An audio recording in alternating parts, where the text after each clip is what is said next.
ज्येष्ठ सामाजिक कार्यकर्ते अण्णा हजारे पुन्हा एकदा आंदोलनाला बसलेले आहेत. ते आपल्या गावी राळेगण सिद्धी येथे उपोषणाला बसलेत. दरम्यान आता मरण आलं तरी चालेल पण उपोषण मागे घेणार नसल्याचा पवित्रा अण्णांनी घेतलाय. खोटारडा पंतप्रधान असेल तर देशाचं काय होणार असं वक्तव्य केलंय अण्णा हजारे यांनी आणि मोदींवर त्यांनी निशाणा साधलेला आहे. 34 वेळा मी पत्र मोदींना पाठवलं, एकाला उत्तर दिलं नाही असं म्हणतायत अण्णा हजारे. गिरीश महाजन यांच्या हातात काहीही नसून ते येऊन काय फायदा नाही, त्याचे बॉस दिल्लीत बसले आहेत अशी टीका अण्णा हजारे यांनी केली. अण्णांनी वय आणि तब्येतीचा विचार करून आंदोलन करू नये. अण्णांच्या 70% मागण्या सरकारनं मान्य केल्यात. तसंच येत्या 2 ते 3 दिवसात भेटी संदर्भातली भूमिका ठरवू अशी प्रतिक्रिया गिरीश महाजन यांनी दिली. शिवसेनेच्या कठोर पवित्र्यामुळे भाजपची गोची झाली असून मुंबईत शिवसेनेनं जिंकलेल्या जागांवर भाजपला उमेदवार हवे असून 3 जागांवरती भाजपला ताकदीचा उमेदवार दिसेनासा झालाय. दरम्यान दक्षिण मध्य मुंबईमध्ये रामदास आठवलेंना उतरवण्याचा विचार भाजपकडनं सुरू आहे. कीर्तिकर, अरविंद सावंत आणि शेवाळ्यांच्या विरुद्ध लढण्यासाठी भाजप सध्या तगड्या उमेदवाराच्या शोधात आहे. काँग्रेस आणि राष्ट्रवादींना 4 जागांचा प्रस्ताव दिल्याची माहिती प्रकाश आंबेडकर यांनी दिली. आंबेडकर यांनी 12 जागांची मागणी केली होती, मात्र दोन्ही पक्षांकडनं प्रत्येकी 2 जागा देण्याची तयारी दाखवली असून आता लवकर आंबेडकर महाआघाडीत जाण्याबाबत आपली भूमिका स्पष्ट करतील. उद्धव ठाकरे यांच्या अध्यक्षतेखाली विभागवार बैठकीचं आयोजन करण्यात आलं असून उद्धव प्रत्येक विभागातील विधानसभा संपर्क प्रमुखांची बैठक घेत आहेत. मतदारसंघाचा आढावा या बैठकीच्या आधारे घेण्यात येतोय. शिवसेना भाजपसमोर लाचार झाली आहे. भाजप शिवसेनेचं भांडण म्हणजे चौकातील कुत्र्यांच्या भांडणासारखं अशा शब्दात विधान परिषदेचे विरोधी पक्षनेते धनंजय मुंडे यांनी टीका केली. साताऱ्यातील फलटणमध्ये ते बोलत होते. दरम्यान शेतकऱ्यांच्या प्रश्नावरती माजी मुख्यमंत्री अजित पवार यांनी सरकारवर टीका केली आहे. हे सरकार शेतकऱ्यांच्या प्रश्नी जाण नसलेलं असल्याचं त्यांनी म्हटलेलं आहे. शेतकऱ्यांच्या आत्महत्या जास्त वाढल्याचं पवारांनी म्हटलं. सोलापूरच्या गोकुळ आणि विठ्ठल साखर कारखान्यावर आरसीसी नुसार कारवाईचा बडगा साखर आयुक्तांनी उगारलाय. स्वाभिमानी शेतकरी संघटनेच्या हल्लाबोल आंदोलनानंतर साखर आयुक्तांनी हे पाऊल उचललं.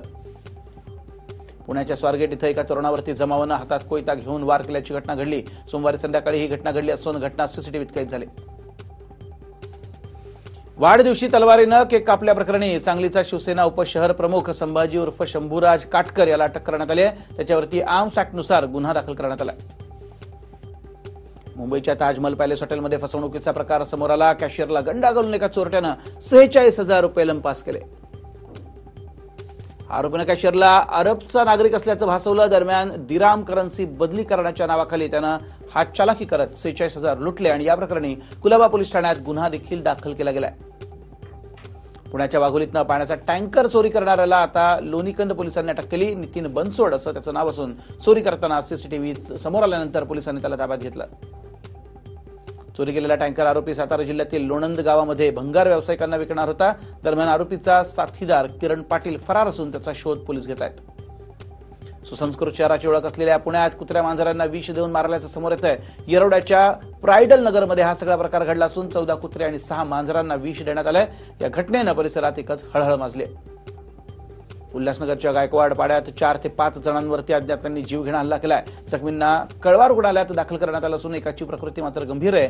या प्रकरणी अद्याप गुन्हा दाखल झालेला नाहीये. बीड जिल्ह्यातील अंबेजोगाई शहरात आरपीआयचे माजी कार्यकर्ते महेंद्र निकाळजे यांनी प्रकाश आंबेडकर यांच्याबद्दल अपशब्द काढल्यानं त्यांना आंबेडकरांच्या समर्थकांनी चांगला चोप दिला. निकाळजे यांना अर्धा तास अमानुष मारहाण करत त्यांची धिंड काढण्यात आली. या दरम्यान निकाळजे यांच्या मदतीला एकही पोलीस आला नाही. निकाळजेंना मारहाण करतानाचा व्हिडिओ सध्या व्हायरल झालाय.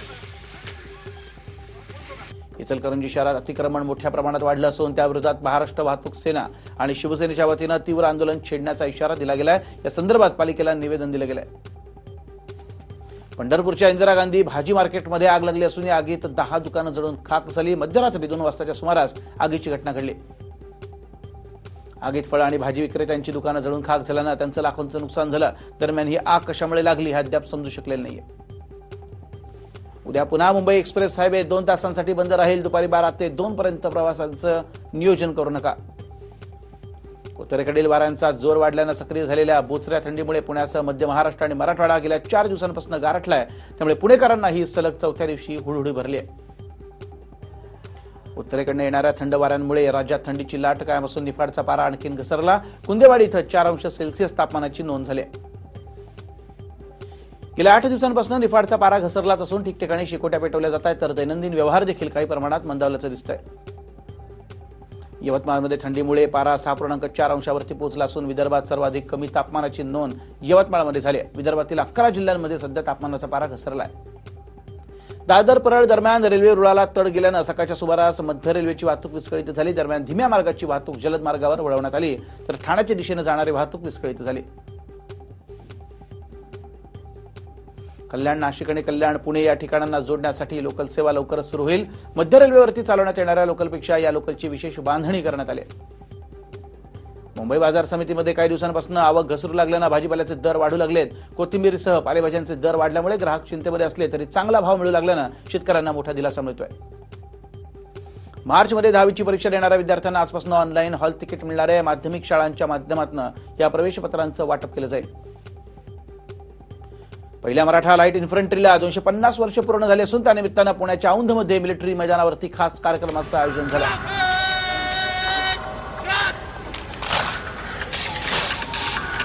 यावेळी मराठा बटालियनमधील शहीद झालेल्या वीर सैनिकांच्या कुटुंबियांचा सत्कार केला गेला. या कार्यक्रमाला युद्धात काम करणाऱ्या अनेक जणांनी उपस्थिती लावत जुन्या मित्रांच्या भेटीगाठी घेतल्या. वाशिममध्ये विद्यार्थ्यांमध्ये साहित्याची रुची निर्माण व्हावी यासाठी काव्य संमेलनाचं आयोजन करण्यात आलं. यावेळी प्रसिद्ध साहित्यिक बाबाराव मुसळे हे देखील उपस्थित होते. इचलकरंजीत 19 वर्षांखालील राष्ट्रीय शालेय कुस्ती स्पर्धेचं आयोजन करण्यात आलं आणि यावेळी माजी खासदार कल्याणप्पा आवडे हे देखील उपस्थित परिषदेनं क्रीडा क्षेत्रातील सहकार्य देण्याचं आवाहन केलं. कार चालकाचा अपमान करणं आता उबरच्या ग्राहकांना महागात पडणार आहे. जे ग्राहक विनाकारण कार चालकांचा वारंवार अपमान करतात अशा ग्राहकांना ब्लॉक करण्याचा निर्णय उबरनं घेतलाय. शिक्षणाचं माहेरघर आणि सांस्कृतिक शहर अशी पुण्याची ओळख, मात्र पुण्यात गुन्हेगारी कारवायांनी डोकं वर काढलंय. गेल्या 10 दिवसात 11 हत्या झाल्यात. एका दिवसाला 1 हत्या होतीये. वाढत्या गुन्हेगारी कारवायांमुळे आता नागरिकांमध्ये मात्र प्रचंड भीतीचं वातावरण आहे. बाळगोपाळांचं आकर्षण असलेल्या राणीच्या बागेत 1 फेब्रुवारीपासून जंगल सफारी उपक्रम सुरू होईल. अॅनिमल प्लॅनेट आणि मुंबई महानगरपालिकेचा हा संयुक्त उपक्रम असून तिथं उभारण्यात येणाऱ्या थिएटरमध्ये खास लघुपट देखील दाखवला जाईल. यासाठी पालिका 50 रुपये शुल्क घेईल. भाईंदर येथील गोल्डन नेस्ट परिसरात काश्मीरी चरस विकण्यासाठी आलेल्या 3 आरोपींना नवघर पोलिसांनी अटक केली. त्यांच्याकडनं 2 किलो 500 ग्राम चरस जप्त झालाय. जप्त करण्यात आलेल्या ड्रग्सची किंमत 10 लाख ते 10,20,000 रुपये इतकी आहे.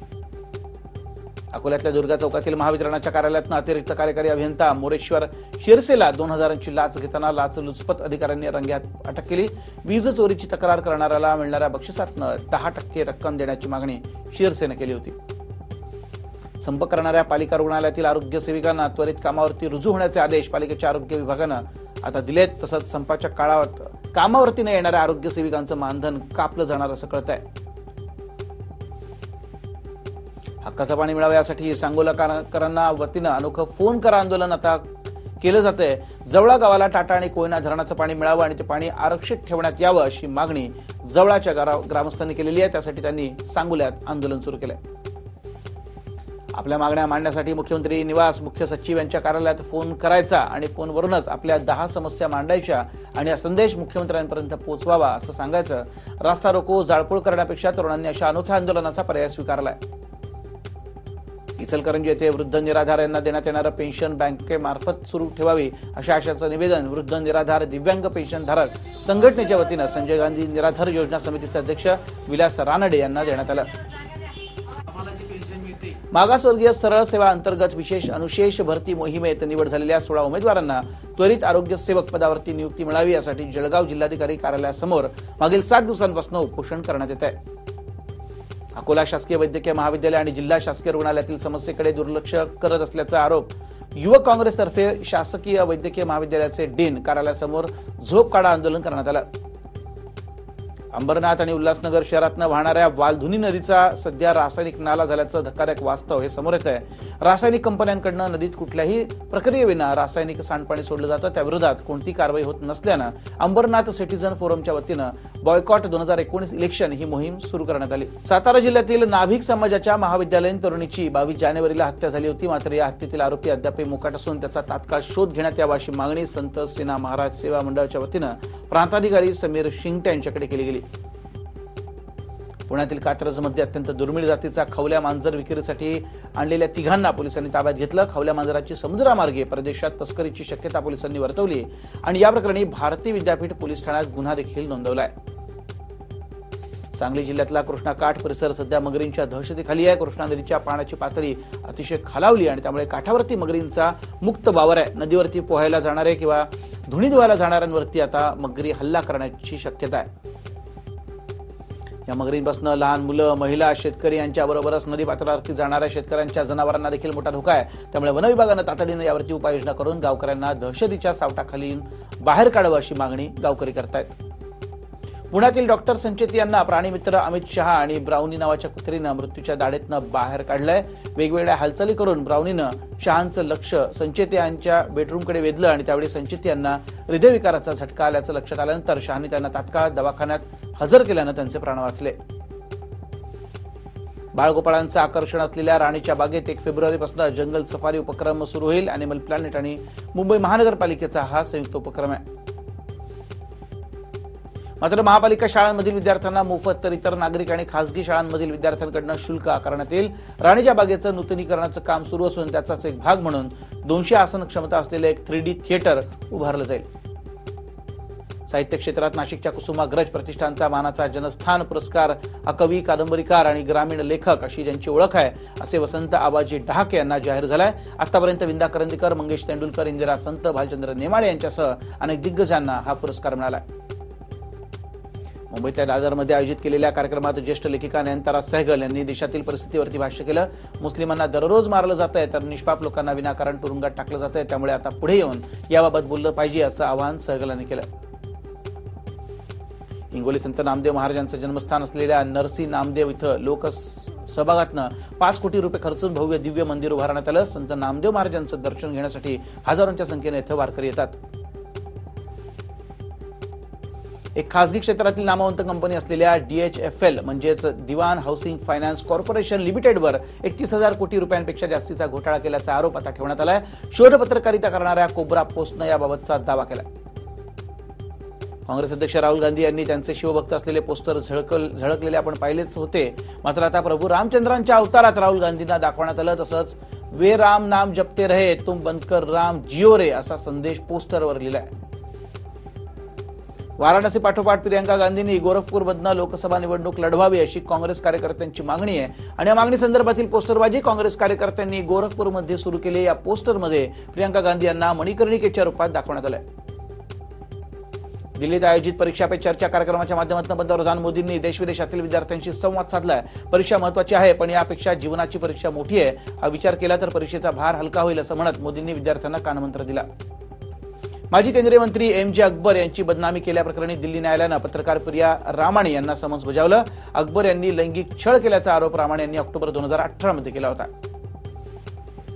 महात्मा गांधी यांची 150वी जयंती देशभर साजरी केली जाते. त्यानिमित्तानं यावर्षीही लोकसभेची दिनदर्शिका देखील गांधीजींचे विचार मांडणारी आहे. 1999 पासून लोकसभा सचिवालय दरवर्षी संसदीय परंपरा कथित करणारी दिनदर्शिका प्रकाशित करते. दरवर्षीप्रमाणे यंदाही 29 जानेवारीला दिल्लीच्या विजय चौकात बीटिंग द रिट्रीट सोहळा पार पडला. यावर्षी 19 स्वदेशी सुरावटी आणि 27 संगीत प्रकार या सोहळ्यात बघायला मिळाले. राष्ट्रपती, उपराष्ट्रपतींसह पंतप्रधान, संरक्षण मंत्री हे देखील या सोहळ्यासाठी उपस्थित होते. 26 जानेवारीनंतर राजपथावरती बीटिंग द रिट्रीट हा सेरेमनी हा कार्यक्रम पार पडतो. या कार्यक्रमानंतर राष्ट्रपती भवनाजवळील नॉर्थ साऊथ ब्लॉक इथं रोषणाईची व्यवस्था केली गेली आणि ही रोषणाई पाहण्यासाठी देशभरातील नागरिक तिकडे आले होते.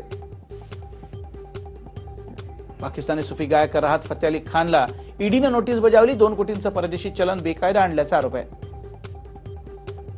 सुप्रसिद्ध पॉप गायिका शिवानी भाटिया याचा कार अपघातात मृत्यू झाल्याची खबर आहे. काल मंगळवारी रात्री यमुना एक्सप्रेसवेवरती अपघात झाला तर तिचा पती निखिल भाटिया या अपघातात जखमी झाला. मध्य प्रदेशाच्या पेंच व्याघ्र प्रकल्पात एका मादी वाघिणीनं 4 पिल्लांना जन्म दिल्यानं आता आनंदाचं वातावरण आहे. सुपर मॉम कॉलरवाली अशी ओळख असलेल्या या वाघिणीनं 8व्यांदा पिल्लांना जन्म दिलाय. तिच्या आतापर्यंतच्या पिल्लांची एकूण संख्या ही आता 30 वर पोहोचली आहे. टाटा उद्योग समूहानं देशाच्या शिरपेचात मानाचा तुरा खोवलाय. देशातील सर्वाधिक पसंतीचा ब्रँड बनला असतानाच जगातील पहिल्या 100 ब्रँडमध्ये देखील एकमेव भारतीय ब्रँड म्हणून आता टाटानं जागा पटकावली आहे. इंग्लंडच्या ब्रँड फायनान्स या सल्लागार संस्थेनं 2019 मधील टॉप 500 ब्रँडमध्ये टाटा समूहाला 86वे स्थान दिलंय. डीटर सेटे यांना निवृत्तीनंतर 10.5 लाख युरो इतकं पेन्शन मिळणार आहे. त्यासोबतच त्यांना पेन्शन फंडमध्ये दरवर्षी 5 लाख युरो मिळण्याची शक्यता आहे. जर्मन कंपन्यांच्या इतिहासात सर्वात जास्त पेन्शन घेणारे व्यक्ती ठरणार आहेत. त्यांना दिवसाला 4,250 युरो म्हणजे 3.44 लाख रुपये पेन्शन मिळेल.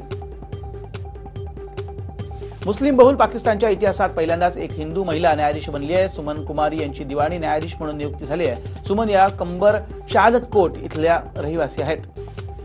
त्या फेसटाईम ॲपवरती होतोय प्रायव्हसीचा भंग. फोन कनेक्ट होण्याआधीच सुरू होतोय मोबाईलचा स्पीकर. मेगापिक्सलचा 3D रिअर प्रायमरी सेन्सरसह येणारा ऑनर व्ह्यू 20 स्मार्टफोन भारतात लॉन्च झालाय. फोनचा लॉन्च कार्यक्रम हा लाईव्ह कार्यक्रम कंपनीच्या अधिकृत YouTube आणि फेसबुक पेजवर पाहायला गेला. डीटीएच ऑपरेटर आणि डीटीएच सेवा पुरवठादार कंपन्यांना दणका दिल्यानंतर ट्रायनं व्हॉट्सअप, स्काईप, गुगल आणि फेसबुक यांना आपल्या कक्षेत आणण्याच्या दिशेनं पाऊल टाकलेलं आहे. मारुती सुझुकीची नेक्साच्या ब्रँड खाली प्रसिद्ध असलेली बलेनोची फेसलिफ्ट लॉन्च करण्यात आली. ही प्रीमियम हॅचबॅक श्रेणीमधली कार असून या कारची टक्कर हुंडाई लाईट i20 आणि हुंडा जॅझ सोबत होणार आहे. ब्राझिलियन सर्फर रॉड्रिगो कोक्सानं मोडलाय वर्ल्ड रेकॉर्ड. तब्बल 82 फुटांच्या लाटेवरती स्वार होऊन त्यानं केलं सर्फिंग. एका लहान मुलाला उलट टांगून बेदम मारहाण करण्यात आली आणि या क्रूर मारहाणीचा व्हिडिओ सध्या सोशल मीडियावरती चांगलाच व्हायरल झाला. एका व्हिडिओमध्ये माकडाला एक पिशवी दिसते. खाण्याच्या हेतून ते माकड ती पिशवी उघडतं, मात्र त्यातून एक खेळण्यातली गाडी बाहेर येते आणि मग माकड याच गाडीवरती बसून आपली खेळण्याची हौस भागवतानाचा व्हिडिओ समोर येतोय. मांजर आणि उंदीर यांचं नातं वैराचंच असतं. मात्र हा व्हिडिओ पाहून तुम्हाला गैरसमज दूर होईल, कारण अगदी घनिष्ठ मैत्री असल्यासारखे दोघे एकमेकांसोबत खेळतात. तुलिया दौऱ्यात कसोटी मालिकेत मालिका पुरस्कार पटकावणारा चेतेश्वर पुजारा यानं रणजी करंडक स्पर्धेत शतकी खेळी करत सौराष्ट्र संघाला अंतिम फेरीत पोहोचवलंय. पुजारानं झळकवलेल्या नाबाद 131 धावांच्या जोरावर सौराष्ट्रानं उपांत्य फेरीत कर्नाटकवर 5 गडी राखून मात केली. भारतीय महिलांनी अप्रतिम खेळाचं प्रदर्शन करत हॉकी मालिकेतील स्पेन विरुद्धची दुसरी लढत 1-1 अशी रोखली. गुरजीत कौर हिनं आता 43व्या मिनिटाला भारताला आघाडीवरती आणल्यानंतर मारिया टोस्ट हिनं 49व्या मिनिटाला गोल करून स्पेनला बरोबरी साधून दिली. रशियाचा माजी जगज्जेता व्लादिमीर क्रॅमनिक यानं मंगळवारी व्यावसायिक बुद्धिबळातनं निवृत्ती जाहीर केली. नेदरलँड्समधील विक ऑन झी येथे झालेल्या टाटा स्टील बुद्धिबळ स्पर्धेनंतर त्यानं आपल्या निवृत्तीची घोषणा केली. साहित्य अकादमीचे यावर्षी 2 पुरस्कार महाराष्ट्राला मिळाले. त्यात मधुकर पाटील यांना मराठीसाठी आणि रहमान अब्बास यांना उर्दूसाठी दुसरा पुरस्कार मिळाला. पाटील यांना याआधी भाषांतरणाकरता साहित्य अकादमीचा पुरस्कार मिळाला होता. आमिर खान आणि जुही चावला ही बॉलिवूडमधली त्या काळची सुपरहिट जोडी. मात्र रुपेरी पडद्यावरची ही हिट जोडी तब्बल 7 वर्षे एकमेकांसोबत अबोला धरून होती. किरकोळ वादामुळे आम्ही दोघंही एकमेकांशी त्यावेळी तब्बल 6-7 वर्ष बोलत नव्हतो, हे आमिरने एका मुलाखतीत मान्य केलं.